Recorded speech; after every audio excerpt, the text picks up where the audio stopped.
नमस्कार, कैसे हैं आप सब। उम्मीद करते हैं आप सब बढ़िया होंगे। तो ये केवीएस सीरीज़ का क्वेश्चन नंबर 6 है। वीडियो को पॉज करें और एक बार इस क्वेश्चन को खुद सॉल्व करें। तो आइए स्टार्ट करते हैं। कहता है if the ratio of principal amount and simple interest of 1 year is 25:1, यानी कि प्रिंसिपल मूलधन और साधारण ब्याज का जो रेशो है, प्रिंसिपल और सिंपल इंटरेस्ट। प्रिंसिपल मतलब मूलधन और जो साधारण ब्याज का जो रेशो है वो कितना है, 25:1 एक साल का, यानी कि प्रिंसिपल 25, सिंपल इंटरेस्ट 1 रेशो के पॉइंट ऑफ व्यू से। ठीक है, तो आपको रेट ऑफ इंटरेस्ट बताना है। ये बताने से पहले मैं आपको एक छोटी सी बात बता दूं कि जब हम साधारण ब्याज के बारे में बात करते हैं तो 100 रुपये पर एक साल का अगर 5 रुपये ब्याज बनता है, 100 रुपये पर एक साल का अगर 5 रुपये ब्याज बनता है तो वही क्या होगी, आपकी ब्याज दर होगी।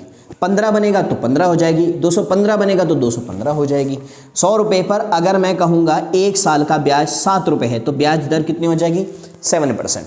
सिंपल इंटरेस्ट देखना हो तो लिंक कमेंट सेक्शन में डाला हुआ, कमेंट सेक्शन में नहीं डाला हुआ है, डिस्क्रिप्शन पे डाला हुआ है सिंपल इंटरेस्ट की क्लास का, वहाँ से जाके आप सिंपल इंटरेस्ट की क्लास दे सकते हैं। तो आइए शुरुआत करते हैं। वो कहता है प्रिंसिपल और सिंपल इंटरेस्ट का रेशो दे रखा है और मुझे ये पता है कि जब कभी भी एक साल का ब्याज 100 हो और जो एक साल का ब्याज जो है 7 रुपये है, 100 रुपये पर एक साल का ब्याज जो होता है वही आपकी क्या होती है, ब्याज दर होती है।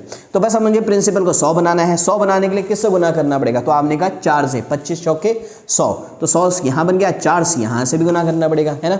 100 पर आपने ब्याज एक साल का कितना दिया, 4 रुपये दिया। 100 रुपये पर एक साल का ब्याज 4 रुपये दे रहे हैं तो ब्याज दर कितनी होगी, तो आपने कहा 4%, यानी कि ऑप्शन नंबर बी जो है इस क्वेश्चन का करेक्ट आंसर है। तो उम्मीद कर रहे हैं आपको समझ आ गया है।